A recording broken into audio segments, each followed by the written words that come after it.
Welcome to SP Commerce Crunch. आज मैं आपके सामने एक नई इंटरेस्टिंग टॉपिक लेके आया हूं जहां पर मैं आपको बताने वाला हूं कि मैन्युफैक्चरिंग रिलेटेड कैसे आप टैली आरपी 9 में डेटा फिट कर सकते हो। जी हाँ दोस्तों, यहां पर आज हम सीखने वाले हैं कि मैन्युफैक्चरिंग प्रोसेस कैसे टैली आरपी 9 में किया जाता है। दोस्तों यहां पर मैं आपको करूंगा क्या, आपको रॉ मटेरियल से लेके डब्ल्यू से लेके फिनिश गुड्स तक आपको सारा प्रोसेस बताऊंगा।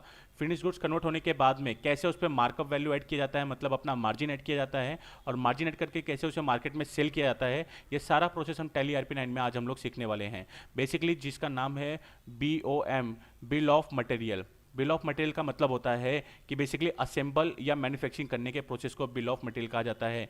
कि एक मटेरियल, आपको कोई भी एक फिनिश गुड्स बनाना है तो उस फिनिश गुड्स को बनाने के लिए क्या क्या इंग्रेडिएंट्स उसमें लगने वाले हैं, क्या क्या कंपोनेंट उसके पार्ट होने वाले हैं, उसको हम लोग बोलते हैं बिल ऑफ मटेरियल। सो चलिए दोस्तों, हम देखते हैं और ये सीखते हैं कैसे हम टैली आरपी 9 में करेंगे। तो आइए, मैं आज आपको एक प्रोडक्ट बनाने जा रहा हूँ जिसका नाम है पेन।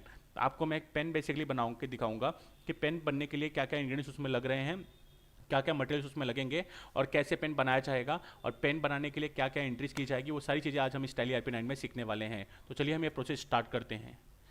सबसे पहले आपको इन्वेंट्री इन्फो में जाना है। एक कंपनी आप क्रिएट कर लीजिए, फिर आप इन्वेंट्री इन्फो में जाइए गेटवे ऑफ टैली से। जैसे आप इन्वेंट्री इन्फो में जाते हो, आप स्टॉक आइटम में जाइए। स्टॉक आइटम आपको यहाँ पर क्रिएट करना होगा। चलिए मैं एक स्टॉक आइटम यहाँ पर क्रिएट करता हूँ। अब बेसिकली यहाँ पर मैं वो सारे स्टॉक आइटम क्रिएट करूँगा जो एक पर्टिकुलर पेन बनाने के लिए रिक्वायरमेंट होते हैं। मेरी कंपनी एक पेन की है, तो मैं यहाँ पे पेन बनाने के लिए क्या क्या रॉ मटेरियल्स लगेंगे वो मैं यहाँ पे बनाने वाला हूँ। लेटेस्ट एग्जाम्पल, मैं एक स्टिकर बनाऊंगा क्योंकि पेन के ऊपर एक स्टिकर लगता है, तो ऐड स्टिकर करके मैं एक बना रहा हूँ स्टॉक। अब ये बेसिकली जो एड स्टिकर होगा ये पीसेस में होता है।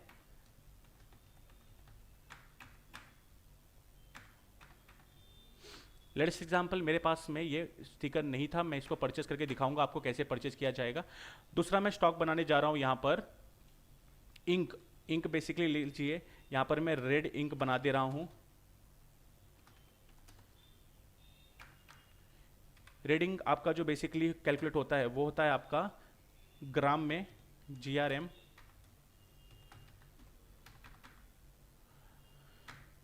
कंट्रोल लेकर के मैं सेव कर दे रहा हूँ। थर्ड में जो यहाँ पे बनाने जा रहा हूँ, एक और बनाने जा रहा हूँ इंक, जिसका नाम दे रहा हूँ मैं ब्लैक इंक।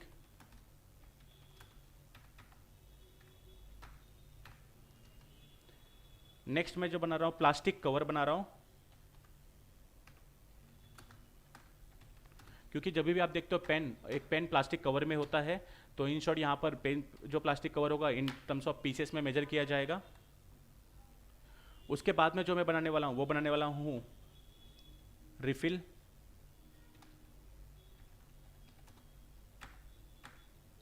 ये भी पीसेस में होता है। इसके बाद जो नेक्स्ट बनाने वाला हूँ वो बनाने वाला हूँ मैं, जब भी आप पेन होता है आपको पता होगा, पेन विदाउट स्प्रिंग के पेन आप वर्क नहीं कर पाता, अगर आप वो टिकटॉक वाला पेन है तो। यहाँ पे मैं स्प्रिंग बनाने वाला हूँ। स्प्रिंग भी मैं पीसेस में यूज़ करूँगा। अब ये सारे मेरे प्रोडक्ट हो गए रॉ मटेरियल जो मुझे लगने वाले हैं एक पेन बनाने के लिए। तो चलिए दोस्तों, ये सारे जो मेरे रॉ मटेरियल क्या क्या थे मैं आपको एक बार दिखा देता हूँ डिस्प्ले में जाके। ये सारे रॉ मटेरियल मैंने बनाए हैं। एड स्टिकर बनाया है, ब्लैक इंक बनाया है, प्लास्टिक कवर बनाया है, रेड इंक बनाया है, रिफिल बनाया है, और स्प्रिंग बनाया है। तो ये सारा जो रॉ मटेरियल मैंने बनाया है, यहाँ पर एक और स्टॉक में बना देता हूँ नीब, क्योंकि आप जानते हो पेन को लिखने के लिए नीब की जरूरत होती है, तो यहाँ पर नीब में बना दे रहा हूँ एक और stock. Inventory info, stock item creation में नीब करके, नीब पीसेस में मैं नीब परचेस करूंगा। यहाँ पे मैं इसे सेव कर दे रहा हूँ। अब बेसिकली ये सारे रॉ मटेरियल यूज करके जो मैं फिनिश गुड्स बनाऊंगा वो फिनिश गुड्स का नाम क्या होगा, पेन होगा। पेन बेसिकली कौन से कंपनी का होगा मैं उसका डिटेल यहाँ पे मेंशन करने वाला हूँ। बट ये जब आप फिनिश गुड बनाने जा रहा हूँ, इसके पहले आपको F12 में जाकर एक फीचर्स आपको एक्टिवेट करना होगा, जिस फीचर्स का नाम है enable component list detail bill of material को यस कीजिएगा दोस्तों। लास्ट ऑप्शन है ये। जैसे आप इसे यस करते हो, अब इसके बाद में करना क्या है, आपको फिनिश गुड्स के बारे में डिटेल देना है। बेसिकली मेरा फिनिश गुड्स क्या है, तो मेरा फिनिश गुड्स यहाँ पे सेलो पेन, सेलो पेन में यहाँ पे बनाने जा रहा हूँ। ये सेलो पेन मेरा पीसेस में बनेगा, और इसका सेट कंपोनेंट BOM को मैं करूँगा यहाँ पर यस। जी हाँ दोस्तों, इसको यस करूँगा, और क्या बना रहा हूँ मैं उसका नाम डिफाइन करूँगा, सेलो पेन बना रहा हूँ मैं। सेलो पेन बनाकर बेसिकली एक यूनिट बनाने के लिए, यूनिट ऑफ मैन्युफैक्चरिंग करने के लिए, एक यूनिट बनाने के लिए मुझे कितने सारे कंपोनेंट लगने वाले हैं। तो ऐड स्टिकर लगेगा एक क्वांटिटी, और नेक्स्ट जो लगेगा मेरा ब्लैक इंक लगेगा एक 1 ग्राम, और नेक्स्ट जो मेरा होगा रेड इंक लगेगा 1 ग्राम, क्योंकि मैं 2 पेन एक साथ में बनाऊंगा। कभी कभी आप देखते हो कि एक ही पेन में मल्टीपल कलर होते हैं, तो यहाँ पे मैं ब्लैक और रेड एक साथ बना रहा हूँ। और प्लास्टिक कवर लगेगा एक, नीब लगेगी 2, मुझे 2 पेन है तो। साथ साथ में यहाँ पर आपको रिफिल लगेगा 2, और 2 स्प्रिंग लगेगा। तो ये सारी चीज़ें मैंने यहाँ पर ले ली है स्टॉक वाइज कि मेरे एक यूनिट पीसेस बनाने के लिए, एक पेन का सेलो पेन बनाने के लिए मुझे ये सारे कंपोनेंट लगने वाले हैं रॉ मटेरियल के। चलिए अब इसके साथ साथ में हम लोग करने क्या वाले हैं कि इसे सेव कर देंगे, सिंपल। अब बेसिकली मैं सारे रॉ मटेरियल्स को क्या करता हूँ, परचेस करता हूँ, क्योंकि ये सारे रॉ मटेरियल मेरे पास स्टॉक में तो नहीं है। मैं आपको स्टॉक समरी दिखा देता हूँ। स्टॉक समरी में मेरे पास कोई रॉ मटेरियल नहीं है। अब ये सारे रॉ मटेरियल को मुझे परचेस करना पड़ेगा। तो चलिए F9 करेंगे अकाउंटिंग वाउचर में जाके। F9 मतलब परचेस में जाकर आप ये सारे स्टॉक्स को आप एक बार परचेस कीजिए। तो मैं यहाँ पर आपको परचेस की एंट्री पास करके दिखाने वाला हूँ। मैं कोई पर्सन बना रहा हूँ जिसका नाम मैं रख रहा हूँ शुभम इंटरप्राइजेस। शुभम इंटरप्राइजेस से मैं ये प्रोडक्ट परचेस कर रहा हूँ, तो वो मेरे क्रेडिटर हो जाएंगे। इनको मुझे पेमेंट करना होगा। बिल वॉच डिटेल यस रख के मैं इसे क्या करूँगा, सिंपल सेव। अब यहाँ पर करना क्या है, आपको एक परचेस का लेजर डिफाइन करना है, परचेस, और यहाँ पे अंडर परचेस अकाउंट में जाएगा ये। अब मैं वो सारे के सारे रॉ मटेरियल इनसे ही परचेस करने वाला हूँ। तो वो रॉ मटेरियल क्या क्या थे, सबसे पहले ऐड स्टिकर में परचेस कर रहा हूँ। कितना क्वांटिटी, 1000 क्वांटिटी। रेट क्या है उसका ऐड स्टिकर का, तो 0.50 पैसा मैं रेट रख रहा हूँ उसका। दूसरा जो मेरा स्टॉक है वो है ब्लैक इंक। ब्लैक इंक मैं इनसे परचेस कर रहा हूँ, वो परचेस कर रहा हूँ ग्राम वाइज। तो मैं इनसे वो भी 1000 ग्राम परचेस कर रहा हूँ, जिसका रेट रख रहा हूँ पर ग्राम का 20 पैसा। थर्ड जो मैं कर रहा हूँ रेड इंक ले रहा हूँ, रेड इंक उसका भी मैं रख रहा हूँ 1000 ग्राम, तो उसका भी पैसा रख रहा हूँ 20 पैसा। और फोर्थ जो मैं ले रहा हूँ वो ले रहा हूँ नीब। नीब का पैसा रख रहा हूँ मैं, ये भी 1000 का परचेस कर रहा हूँ, और इसका प्राइसिंग रख रहा हूँ 50 पैसा एक नीब का। नेक्स्ट जो मैं कर रहा हूँ प्लास्टिक। प्लास्टिक में ले रहा हूँ प्लास्टिक कवर, उसका प्राइसिंग वो भी 1000 ले रहा हूँ, उसका प्राइसिंग भी रखता हूँ मैं 1 रुपया। नेक्स्ट मैं जो लेने वाला हूँ, यहाँ पर लेने वाला हूँ स्प्रिंग। स्प्रिंग ले रहा हूँ मैं 1000, और इसकी प्राइसिंग भी रख रहा हूँ मैं 0.6 पैसे पर स्प्रिंग। और नेक्स्ट जो मैं लेने वाला हूँ यहाँ पर रिफ़िल लेने वाला हूँ, रिफ़िल ले रहा हूँ 1000, और इसकी प्राइसिंग भी रख रहा हूँ मैं 0.8 पैसे। और साथ साथ में मैं और भी यहाँ पर कुछ लेना है तो मैं ले लेता हूँ। मैंने ऑलमोस्ट सारी चीज़ें ले ली हैं। ऐड ले लिया है, ब्लैक इंक ले लिया है, और नीब ले लिया है, प्लास्टिक कवर ले लिया है, रेड इंक ले लिया है, रिफिल ले लिया है, स्प्रिंग ले लिया है। तो चलिए दोस्तों, ये सारे स्टॉक मैंने परचेस कर लिए। 3800 का मैंने स्टॉक परचेस किया हुआ है। अब इसको मैं नरेशन के साथ लिख सकता हूँ, being purchase of raw material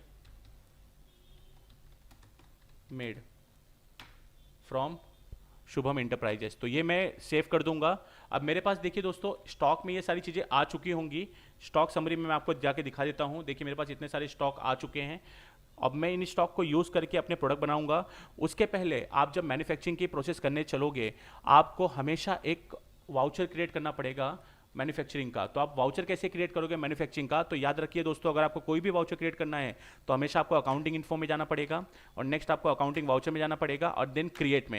यहाँ पर मैं आपको दिखा दूँ, बहुत सारे वाउचर्स ऑलरेडी बन के होते हैं।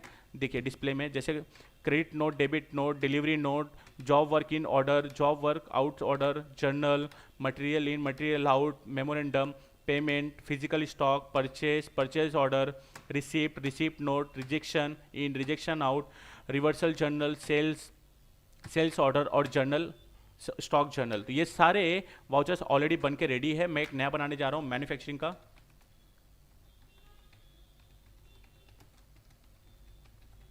अब basically manufacturing vouchers, select type of voucher. तो ये मेरा जर्नल वाउचर में जाता है दोस्तों, मैन्युफैक्चरिंग वाउचर। तो स्टॉक जर्नल में डाल दे रहा हूँ। यहाँ पर उसका एब्रीवेशन भी लिख के आ चुका है। अब basically method of voucher numbering, automatic numbering रखना है इसका मुझे। और यहाँ पर मैं लास्ट ऑप्शन को आके यूज़ एज मैन्युफैक्चरिंग जर्नल को यस कर दूंगा, और इसे मैं सिंपल क्या करने वाला हूँ, सेव। दोस्तों याद रखिएगा मैंने क्या क्या फीचर्स एक्टिवेट किया है। ठीक है, चलते हैं अभी नेक्स्ट। अब जैसे ही मैंने ये वाउचर बना लिया, मुझे करना क्या है, ट्रांजेक्शन में जाके अकाउंटिंग ट्रांजेक्शन में जाने के बाद इन्वेंट्री वाउचर्स में जाऊंगा। यहाँ आने के बाद में अल्ट F7 करूंगा दोस्तों, क्या करूंगा, अल्ट F7, और मैं सिलेक्ट करूंगा मैन्युफैक्चरिंग वाउचर्स। जैसे ही मैंने मैन्युफैक्चरिंग वाउचर सिलेक्ट किया, यहाँ पर मैं डेट डिफाइन कर दूंगा 2 अप्रैल को मैं ये मैन्युफैक्चरिंग का प्रोसेस करने जा रहा हूँ। नेम ऑफ प्रोडक्ट मैं क्या बनाने जा रहा हूँ, तो मैं बना रहा हूँ सेल्लो पेन। कौन सा पेन, सेल्लो पेन। कितना क्वांटिटी बनाऊंगा, चलिए दोस्तों मैं 100 क्वांटिटी बनाने जा रहा हूँ। जैसे मैंने 100 क्वांटिटी डिफाइन की, देखिए उसमें लगने वाले raw material with their pricing already आ चुके हैं ऑटोमेटिकली, और यहाँ पर देखिए ऑटोमेटिकली वो सारी चीज़ें आ चुके हैं जो मेरे 100 पीसेस ऑफ सेलो पेन बनाने के लिए लगने वाले हैं। तो यहाँ पर वो सारे कंपोनेंट आ चुके हैं जो एक मेरे सेलो पेन बनाने में लगने वाले हैं। यहाँ पर बेसिकली क्या है ये, तो मैं आपको इसके बारे में बता दूं दोस्तों। ये बेसिकली है क्या, तो ये बेसिकली वो है कि को प्रोडक्ट, बाय प्रोडक्ट और स्क्रैप। होता क्या है, कभी कभी जब आप मैन्युफैक्चरिंग करते हो तो जरूरी नहीं है कि सारे के सारे मैन्युफैक्चरिंग के प्रोसेस में सब कुछ आपको एक्यूरेटली ही करके मिले। हो सकता है कुछ प्रोडक्ट आपके खराब हो गए हों, उसमें से स्क्रैप हो गए हों, या कुछ आपके बाय प्रोडक्ट निकल गए हो। जैसे आप कोई एक पर्टिकुलर प्रोडक्ट बना रहे हो, उसके साथ में कोई एक और प्रोडक्ट जॉइंट प्रोडक्ट आ गया है। जॉइंट प्रोडक्ट और बाय प्रोडक्ट आपने सुना होगा कि आप मेन प्रोडक्ट बनाने जा रहे हो, उसके साथ में एक सब्स्टिट्यूट या कोई एडिशनल प्रोडक्ट बन के रेडी हो जाता है, या कोई स्क्रैप निकल रहा है। अगर उसका कोई ट्रीटमेंट करना हो, कुछ निकल रहा होगा, तो यहाँ पर आप उसकी ट्रीटमेंट दिखा सकते हो। बेसिकली मैं यहाँ एज्यूम कर रहा हूँ कि ऐसा कुछ भी नहीं है। यहाँ पर cost of component, basically type of additional cost, मतलब क्या है इसका कि जरूरी नहीं है कि आप मैन्युफैक्चरिंग करो तो सिर्फ रॉ मटेरियल के कॉस्ट ही लगते हैं, उसमें और भी चीज़ें लगती हैं। जैसे फॉर एग्जांपल फैक्ट्री का रेंट हो गया, फैक्ट्री का इलेक्ट्रिसिटी हो गया, साथ साथ में लेबर्स के कॉस्ट लगेंगे, और साथ साथ में आप और क्या इसमें ऐड कर सकते हो, जैसे कि packing charges. So in short ये सारे कॉस्ट को भी आपको यहाँ पर ऐड करना होगा। तो चलिए मैं यहाँ पे आपको करके दिखाता हूँ। लेटेस्ट एग्जांपल, मुझे लेजर बनाना पड़ेगा, अल्ट C करके मैं लेजर बनाऊंगा। लेबर चार्जेस या लेबर चार्जेस मैं यहाँ पे बना रहा हूँ, ये मेरा डायरेक्ट एक्सपेंडिचर होता है। लेटेस्ट एग्जांपल में ये डायरेक्ट एक्सपेंडिचर है, मैं इसको परसेंटेज वाइज करता हूँ। 10% जितना भी कॉस्ट है उसका लगेगा लेबर चार्जेस। नेक्स्ट जो होगा वो होगा इलेक्ट्रिसिटी, फैक्ट्री इलेक्ट्रिसिटी।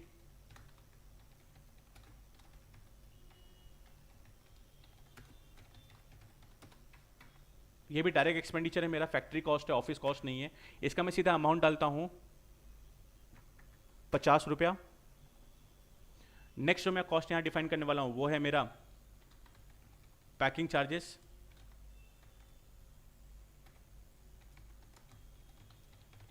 तो जो भी कॉस्ट आपको लग रहे होंगे, ये भी मेरा डायरेक्ट कॉस्ट है, तो पैकिंग चार्जेस भी मैं डिफाइन कर देता हूँ, ये भी लगा रहा हूँ मैं 50 रुपया।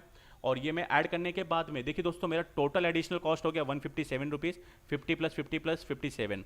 साथ साथ में इफेक्टिव कॉस्ट जो हो गया 727, ये कैसे आया 570 प्लस 157, टोटल हो गया 727। अब ये 727 को मैं डिवाइड करूंगा 100 से, तो मेरा आएगा 7.27 जो मेरे पर सेलो पेन का कॉस्ट हो गया है। अब दोस्तों अगर मेरा ये 7.27 मेरा एक का कॉस्ट है, तो मैं इसको जो बेचूंगा वो तो ज़्यादा में बेचूंगा, 7.27 में तो नहीं बेचूंगा। तो प्लीज़ दोस्तों याद रखना उस पर आप मार्कअप वैल्यू मतलब मार्जिन ऐड करके मार्केट में बेचने वाले हो। इस तरीके से दोस्तों आप कॉस्ट पर यूनिट निकाल लोगे 7.27। और याद रखिएगा दोस्तों, आप जब भी प्रोडक्ट को बेचोगे, आप जानते हो कि आप अगर 7.27 में आप मैन्युफैक्चरिंग कर रहे हो, तो आप 7.27 में तो उसको बेचोगे नहीं, कभी भी उससे ऊपर ही बेचोगे। तो आप जो भी मार्जिन ऐड करके बेचना चाहो, समझ लो 10 रुपये में बेच रहा हूँ, तो मैं यहाँ पर 2.63 का मैं मार्जिन ऐड करूँगा, 2.63 रुपीज़ का मार्जिन ऐड करके पर प्रोडक्ट के ऊपर मैं बेचने वाला हूँ। तो चलिए दोस्तों हम लोग इसको अब सेव कर देंगे। जैसे हम इसे सेव करेंगे तो क्या होगा, हमारा सेलो पेन का स्टॉक मतलब स्टॉक समरी में हमारे सेलो पेन भी आगे होंगे। चलिए स्टॉक समरी में जाते हैं और सेलो पेन देखते हैं। सेलो पेन देखिए यहाँ पे 100 क्वांटिटी आ चुकी है, और साथ साथ में आपके सारे रॉ मटेरियल जो आपको लगने वाले थे सेलो पेन बनाने के लिए, वो देखियो अप्रोप्रिएटली जितने जितने मैंने डिफाइन किए थे वो ऑटोमेटिकली उतने उतने कम हो चुके हैं। तो यहाँ पर मेरे 100 सेलो पेन बन के रेडी हो चुके हैं, और स्टॉक भी मेरा रॉ मटेरियल का कम हो चुका है दोस्तों। चलिए अब मैं इसे सेल करके दिखाता हूँ, क्योंकि कहीं ना कहीं मैं इसे जब सेल करूँगा अपना मार्जिन ऐड करूँगा, तो मैं इसे सेल करूँगा तो हमेशा अकाउंटिंग वाउचर में जाना है आपको, और आपको VF9 प्रेस करना है दोस्तों। जैसे आप VF8 प्रेस करोगे, VF8 प्रेस करके जैसे आप इसे सेल करने जाओगे 001 डाल के, आप यहाँ पे एक पार्टी डिफाइन करो। लेटेस्ट एग्जाम्पल पार्टी का नाम है कल्पेश प्राइवेट लिमिटेड। मैं इन्हें सेल करने जा रहा हूँ, तो ये मेरे डेटर हो जाएंगे। अब इनको मैं सेल कर रहा हूँ, तो बेसिकली यहाँ पर एक सेल्स का लेजर बनाना होगा मुझे।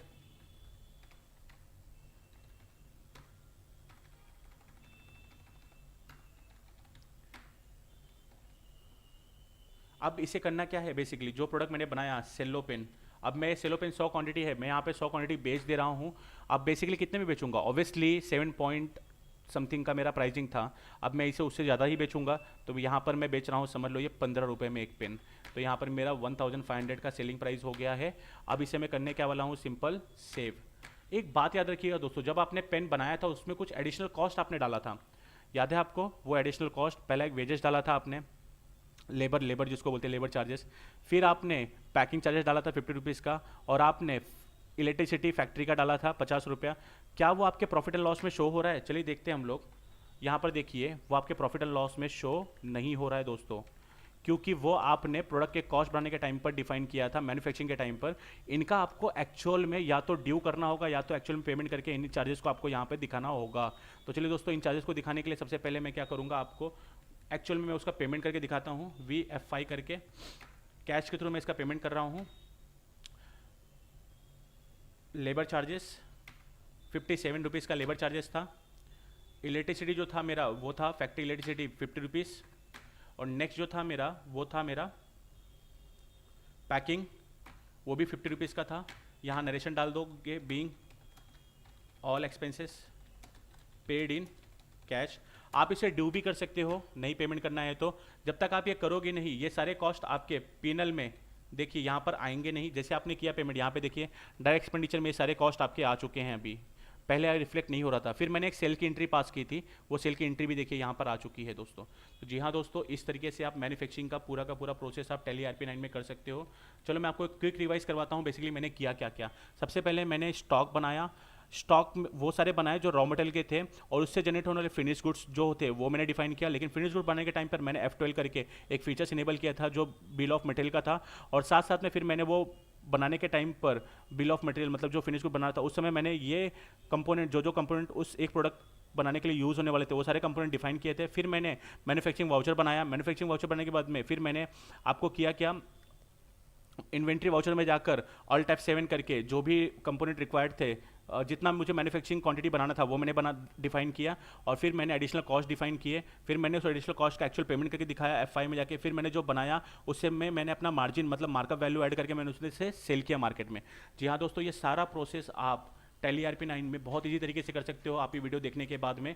तो चलिए दोस्तों, उम्मीद करता हूँ आपको वीडियो बहुत अच्छी लगी होगी, और thanks to watching SP Commerce Crunch. मैं इसी के साथ में आपसे अलविदा लेता हूँ, नए वीडियो के साथ मिलता हूँ, तब तक के लिए शुक्रिया, नमस्कार, धन्यवाद।